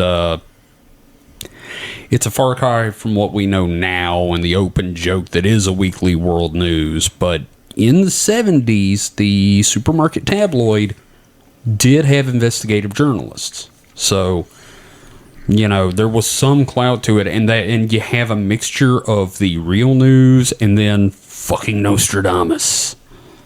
Which is kind of a little more scary because it kind of lends credence. It's like, Exactly. well, they were right about, you know, this real thing. Well, here's Nostradamus. Oh, what yeah. do they know that I don't? I mean, like, you know, they were all over the whole, like, most government scandals back then. And it's like, well, they were right about Watergate. Yeah, that's what I'm saying. Yeah. Yeah, the minute there's an AIDS crisis, Nostradamus saw the AIDS crisis, and that's a problem. So, Absolutely. in a lot of ways, Nostradamus is a great tool for the Christian right, who they reject occultism on principle, but can't help but get a little biblical swell at the ideas that Nostradamus predicts the end of the world, or maybe that a war might lead to the end of the world, or a worldwide pandemic might just lead to the end of the world. Or So, burrito night might lead to the end of the world. Now, that's possible. yeah, you should see the toilet after. Oh, my God. So, yes, claims have been going around for the past 2 years that Nostradamus has foreseen the coronavirus. Not true at all. Again, Yeah. it's a lot of that, like, selective editing. A lot of it's just, like, fake prophecies written in the style of Nostradamus. Right. And these days, they definitely do not do the research. So part of the reason why this is such a problem is that the end game of Christianity is the end of the world. It's a doom And cult. yeah, it fuels their response to tragedy. So even though one would assume they would reject the prophecies on principle because, again, it's not very Christian, he essentially speaks their language even today, centuries later. I agree, because the inclusion of Revelation in the Bible had a surprisingly adverse effect on Christianity. It gave it this sort of doomsday cult slant, but no hard date for the end times. You know, like the Seventh-day Adventists started out with a date, and now they don't have one, but like, in a lot of ways, it sends Christians searching for some form of a date and proof so that they'll know when Jesus is coming back, which, like you said, that's the end game. And while all the sources may seem or be occult, it's still something that falls in with the final chapters of the Bible. So, seriously, Christianity's just a doomsday cult with no set in stone final date like Shinrikyo had.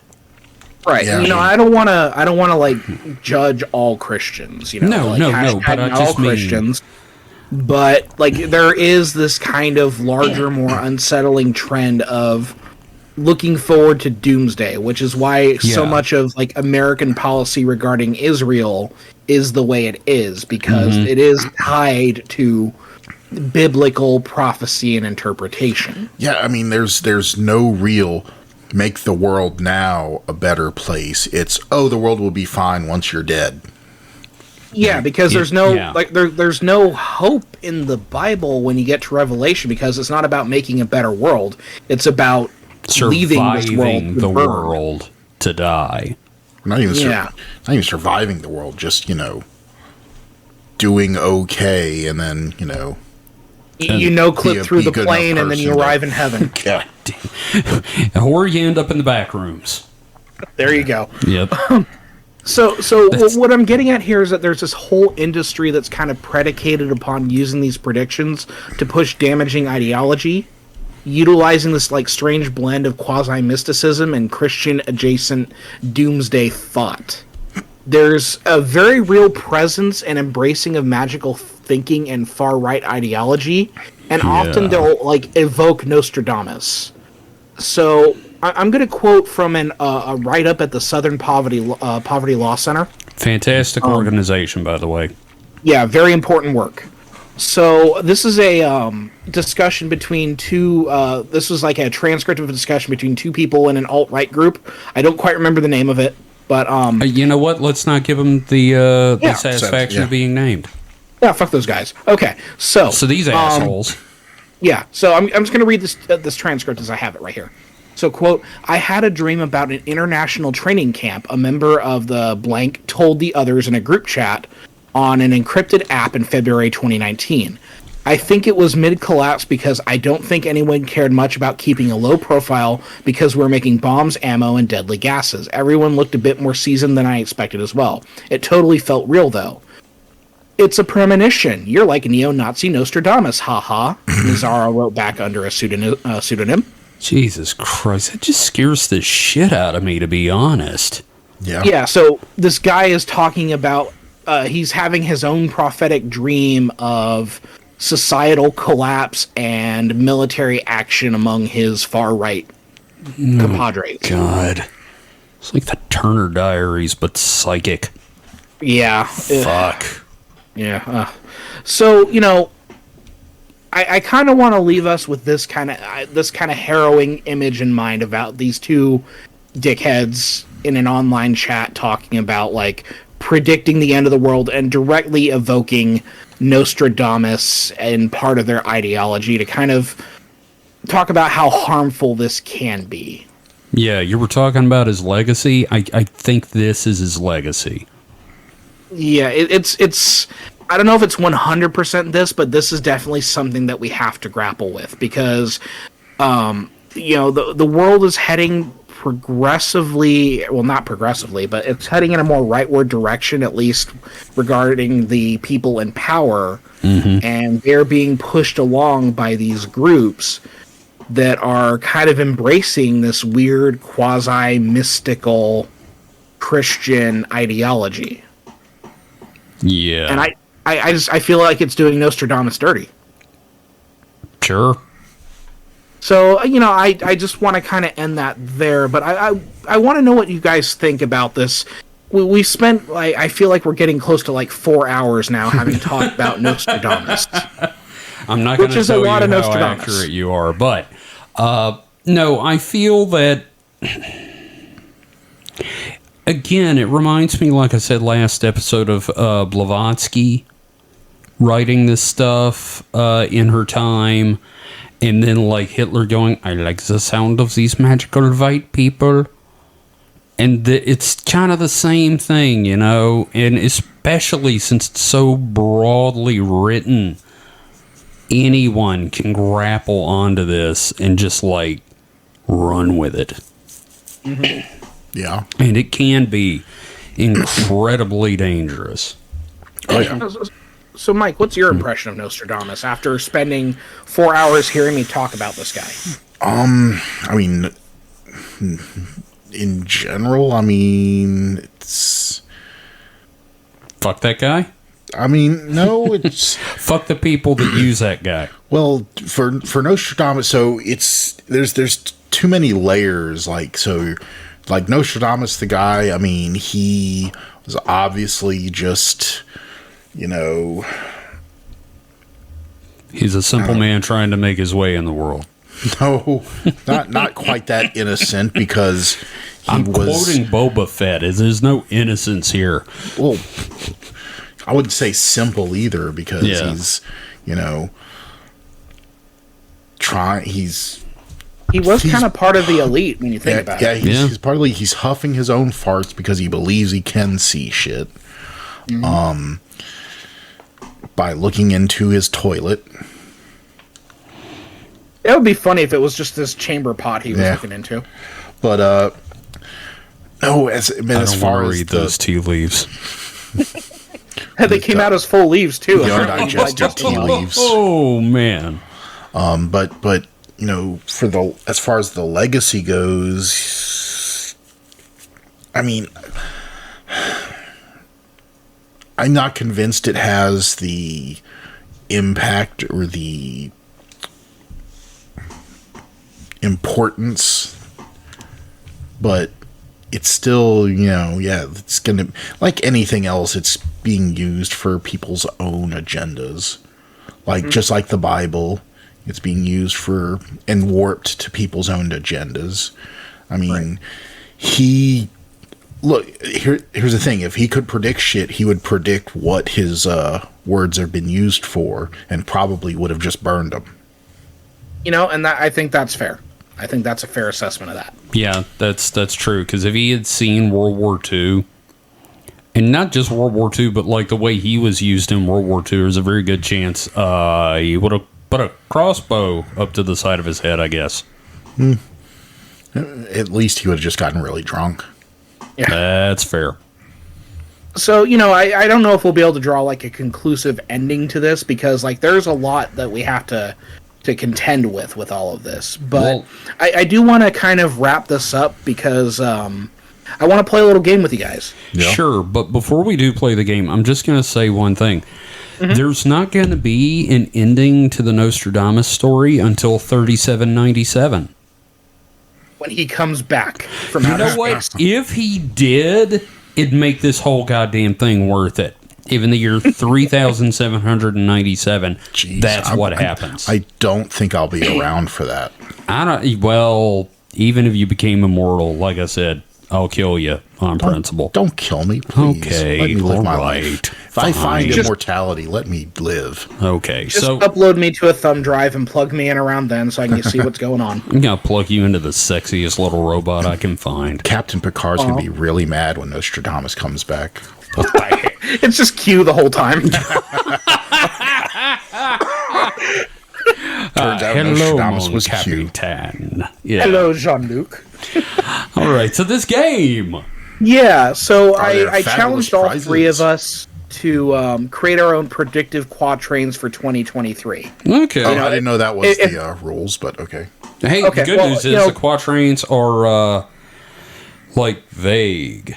Well, we know someone didn't look at the outline. Yes, Kevin just asked me if I'd write a quatrain. I said sure. I said if you had written your quatrain. Well, you said something about writing quatrains. I said yeah, I'll write one. Okay, but I did not. Well, write much it like about the Napoleon's forces, 2/3 of us are prepared. Okay, So- well, that's fine. I have a quatrain. It's just not a predictive one. Yes, it is.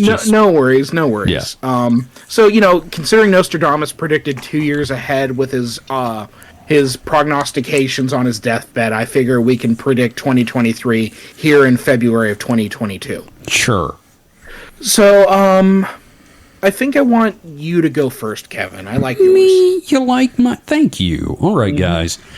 Let me try to do this in the way they did it on like all those documentaries I used to watch.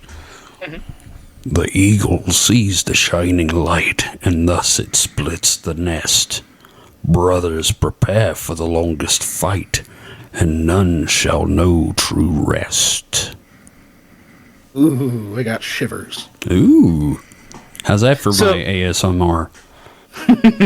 So, Eagle has got to be the United States, right? That's a good guess. Okay, so this I don't know. Looking at this, I think it means that there's going to be like a split in the United States, Okay. like a new civil war. Yeah. That's what it's read like to me. Yep. And I threw the shining light in there in case a nuclear bomb goes off. Shit, dude, this is sad. Scary. Yeah. There's something about like a good Nostradamian quatrain that kind of creeps you out because it's like you're watching this at like 1 a.m. on the History Channel in your darkened living room. Yeah. You can't sleep and you just hear these like Nostradamus predicted the end of the world, and then they have the quatrain. And you're like, oh shit, dude, that totally matches up. Yeah, no, I think you've done an excellent job there. That's fantastic. Well, thank you. I love that one. I just, I want to be vague, but like I want to throw the hints in, and I gotta have a nuclear bomb because everybody's always like, "Oh, you predicted Hiroshima." Mm-hmm. All right, David. How about actually? I want to hear Mike's. I was going to say mine's not predictive, so Yeah, but it's like two predictive. Well, we can do yours, quatrains. and then we can do a good one. Ooh. Fuck. Mike, you gonna let him do that to you? yes. Oh shit. That's Okay. that's my shit. Okay. No, it's not. But so mine. Let's see if I can do the History Channel. You were very southern in your History Channel voice. I just remember it being very neutral. I was actually doing my Tom Maryland impression from when I read The Wheel of Time. It sounded very like you came out of the mountains of the Smoky Mountains. I came off a fuck mountain Yeah. for this. A once popular and exalted man, hated for the truth, wrong or right. An election was stolen from his hand. Recounts cannot bring him the House of White. Fuck. Actually, Okay, so the thing is, Yeah. it still works. Yeah. It's just like, one of those in hindsight quatrains. Yes. well, do I not like post that. it anywhere because No. we're going to see it trending No. on Twitter. That's why I'm Do glad not you fucking post it. don't But here, ever share do it. you know who that's about? George Bush Sr. No. I know it's about that fucking tangerine faced That's not bastard. about Trump either. What? Who? About Al Gore. Yep, you got it. Son of a bit. Really? Yep. Yep, Holy yep. shit, dude. But I wrote it to be purposefully confusing. Dude, that's Right. awesome. You nailed it. I mean, So like, we may have to Yeah. censor that entire thing because I do not want to be responsible yeah. for the next big QAnon rumor. yeah, no, you're gonna listen to the show, and when it gets the Mike's quatrain, it's just gotta be boo for the whole thing, and we're just our reactions. That was good. No, though. that was I like good that. though. It was good, man. Awesome. You understood the assignment even though you did not actually read the assignment. So good for you. Very good, Mike. Okay, David, what have you got for us? Okay, all right. I'm going to try to do my best narrator voice. I'm going to start it and then I'm going to lose it halfway through. So here Of we course. go. The waves die down in time, though not without carving the shore. The heavenly sphere becomes rocked as waves resume once more. Global warming? No.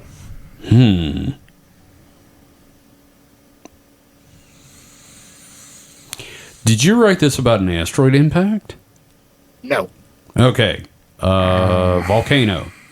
No. Just throw every fucking disaster at me, why don't you? Is it a dog giving birth?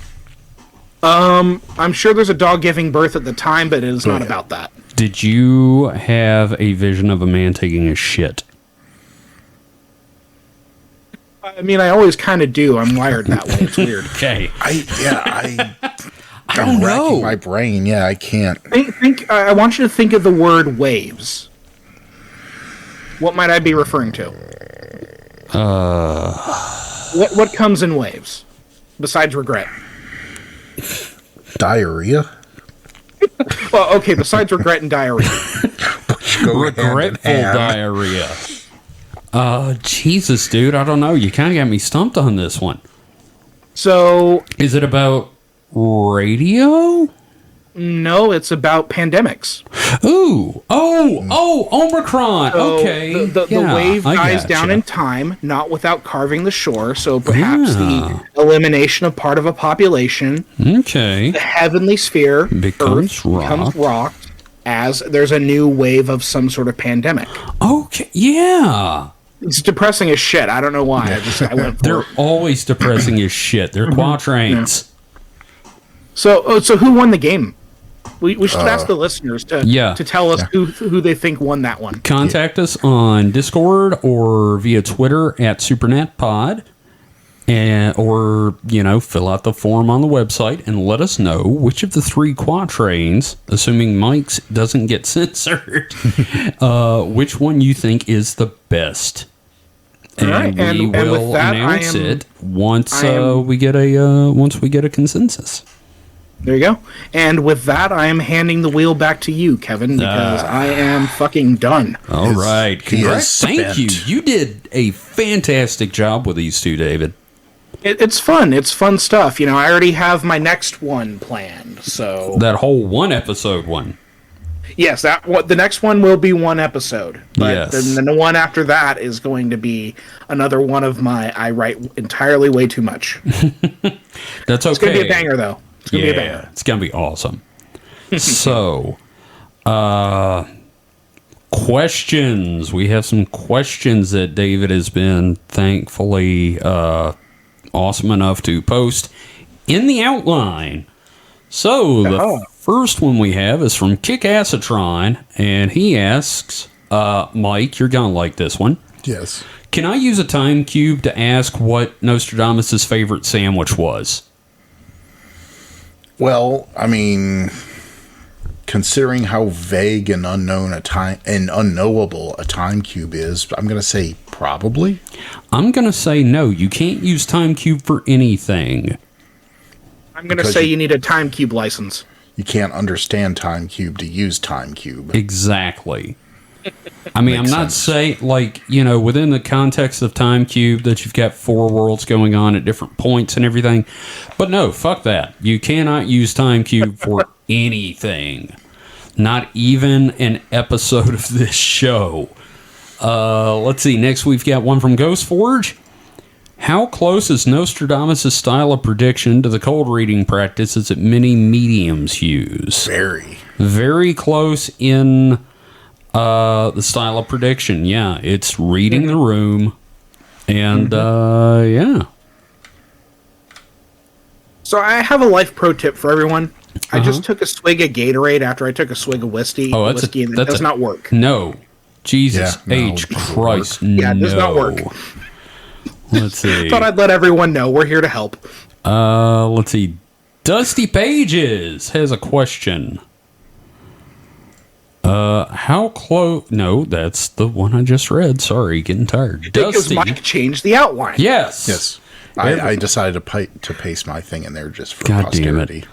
Okay, great. Now it can get traced back to us. Dusty, which verse/quatrain is the most overused? And I'm handing that question over to you, David, because you've read more of it.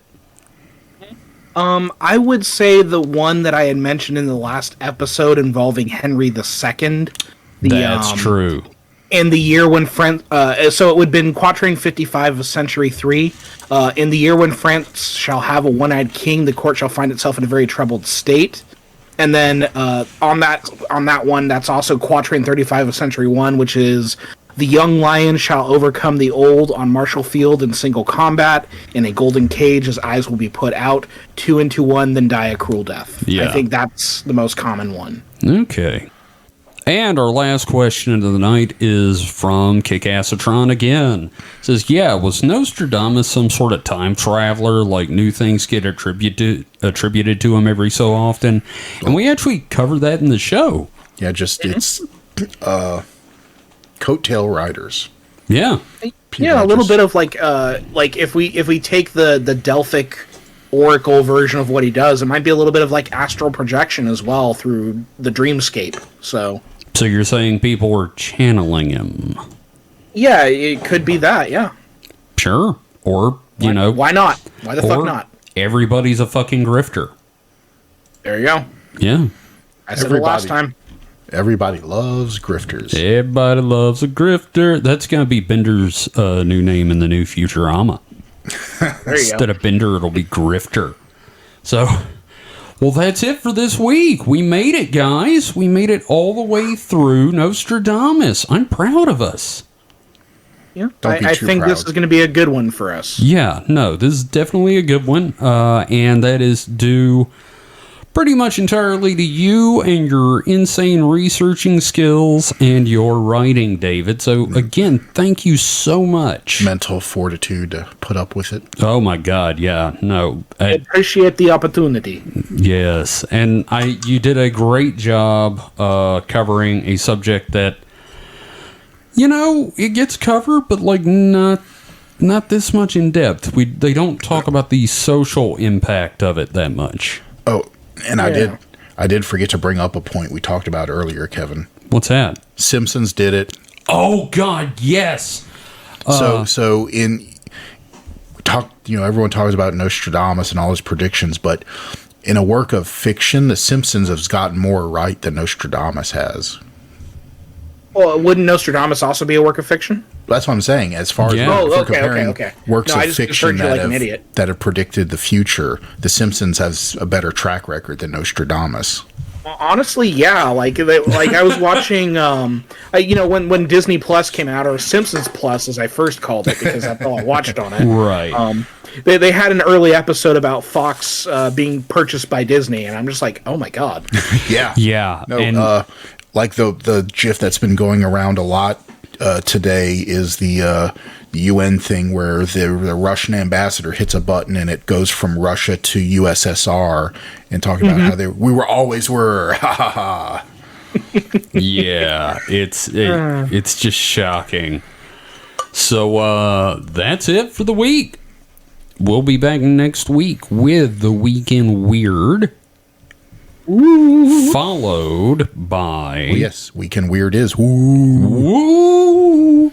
And then after that, I think we're actually going to try to tackle the Pascagoula River abduction. I've got a really unique angle on it. I have an actual through line for my story, and I'm excited about that. So now is it obtuse or obtuse? It's a cute angle. I think it's a 37.5 degree angle, actually.